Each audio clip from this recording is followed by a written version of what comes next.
Now it's time for our very first money-saving mission. This show may be about extreme savers, but I also want to give everyday folk a taste of the extreme. This mission takes us to the Eastbourne home of Dawn Shayla. Your money-saving mission, should you choose to accept it, is to do no grocery shopping at all until you've used up all the food currently in your cupboards and fridge. How many days can you last? This cheap tape will self-destruct in 5 seconds. Good luck. I'm willing to accept Martin's challenge. We normally go and do a big shop every week. I'll often go off to different places and get a few extras. We might even have the odd takeaway instead of cooking. I end up 3 times a week visiting a shop of some sort or other. That's despite Dawn having a wealth of food in her cupboards and freezer and spending 150 quid a week on her main shop. Usually there are things in the cupboard that stay there for years and get thrown out. Flour, cans of sweet corn, cans of mackerel, a ratatouille can. I've got porridge oats. I've got a lot of curry sauces. Realistically, I think we could last a week. But I think what I'm going to have to do is plan a bit more and focus our life around making food a bit more rather than just ordering it. But we'll certainly give it a go. We'll find out how Dawn gets on and meet the woman who reuses her toilet paper. Welcome back. If only money fell from the sky. Well, for our next extreme saver, it sort of does.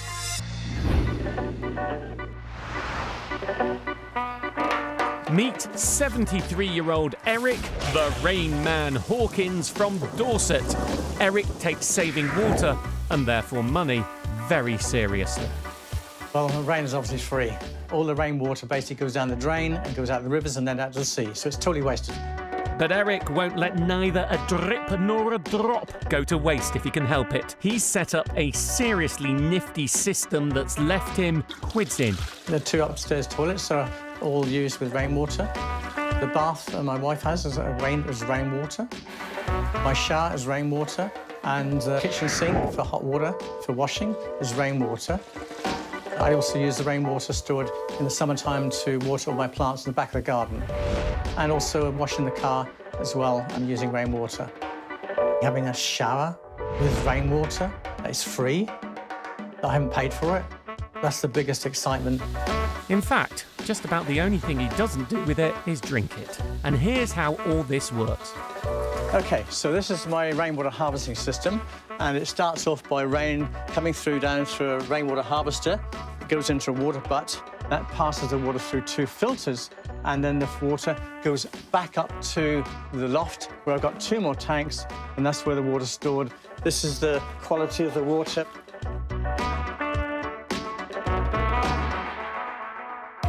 This system, which Eric designed and installed himself, is fiscally fantastic. So over the year, the total water use, mains water, was £50 approximately. And the sewage, which is basically calculated on how much water goes to your meter, is around about £119. So all in all, I've got a total bill of about £167 a year. If Eric didn't use rainwater, his metered bill would likely be just over £500 a year. So his annual saving is roughly £300, which makes it a saving of over £7 grand in today's money since he set it up 22 years ago. When I bought this house, I knew at some point I'd retire, and I wanted to make sure that I wouldn't have to be paying out bills that go up every year. And so it makes me very happy. And our Eric's got a few suggestions for you too. The first thing is you must be on a water meter. If you're not on a water meter, it's pointless. The second thing, of course, if you've got a house and you've got a garden, then look at all the potential tanks that you can buy from builders merchants. You'd be amazed at how much water you can collect. I feel the potential to save water in this country would be huge. But the key way that you save with this is by having a water meter. Now, they're free to get in England and Wales, and my rough rule of thumb on this is if you have more or the same number of bedrooms in your house than people, 4 bedrooms, 2 people, you should check it out. Best way to do that on the Consumer Council for Water's website, because it has a free calculator to show you how much you can save. Time now to head back to my money-saving mission. I challenged Dawn to use up all the food in her cupboards instead of buying anything. Day 3, and Dawn's beginning to run low on fresh produce. Some of the family aren't happy. Made coconut flour cookies today with 1 egg rather than the 2 to 4 that are recommended. And I've just done some flapjacks with flour, cocoa powder and coconut oil as I've run out of butter. If you've got someone in the family who likes things done a certain way and dinner's cooked a certain way, they're going to really struggle with this task. But I must admit, I quite like the creativity. I like getting in the cupboards, pulling out and seeing what I could fit together. So I've quite enjoyed it, and I just don't think other people have. Keep going, Dawn. We'll check in on you later.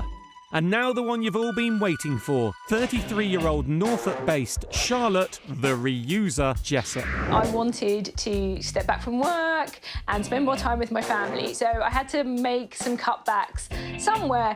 I started looking at money-saving, eco-friendly solutions when my eldest daughter was born. Every disposable nappy that's ever been used still exists on the planet somewhere today. And I thought there's got to be a better way, and a way that can save me money too.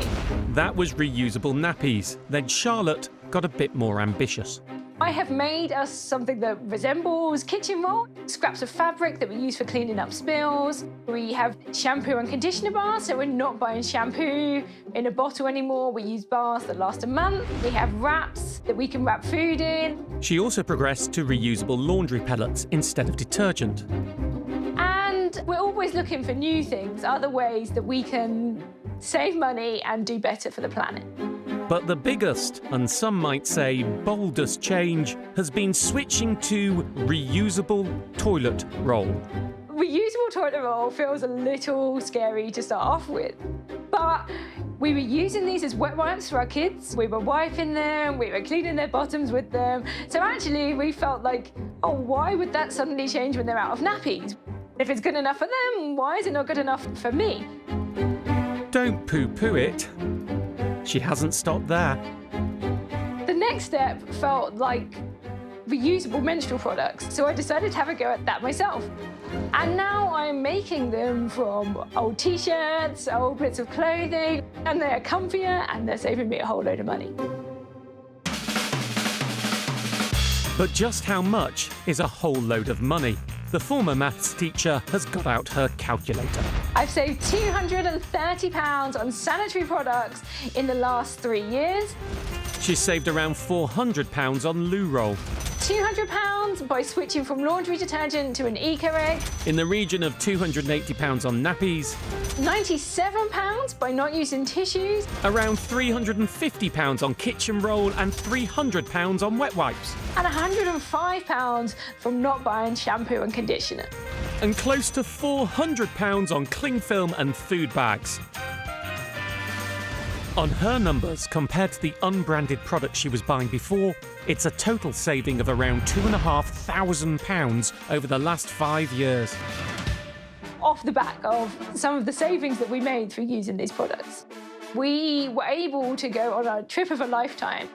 Myself, my husband and our 2 children travelled through 5 continents and 12 countries, and we had this most amazing adventure. I find her efforts genuinely impressive, both financially and for the environment. Admirable, even. Though I'm not sure even I'm quite ready for reusable loo roll. Now, finally, time for the results of my money-saving mission for this week. How long did Dawn last without grocery shopping by only using the food in her cupboards? So it's Sunday and we've done quite well. We got to day 4 and bought some tofu, oat milk and butter. So we managed to make it to around day 9 when I went and did a sizable shop. I was still able to use items in the cupboard, so food combining. So it wasn't the same usual big shop that I've done before. We were filling out things that we hadn't looked in the cupboard for a while, and making things that I could freeze really made me think about my spending. And I think we saved about £150 just using the contents of the cupboards, the freezer and the fridge. Even though this was quite an extreme challenge, we also build on the mindfulness of shopping and eating and using what we already have, rather than just going out to the supermarket and buying complete meals. And that was exactly why I set the challenge. Thank you very much for watching. If you would like to share any of your extreme saving techniques, then do send us an email at extremesavers@itv.com, or I'll see you on social.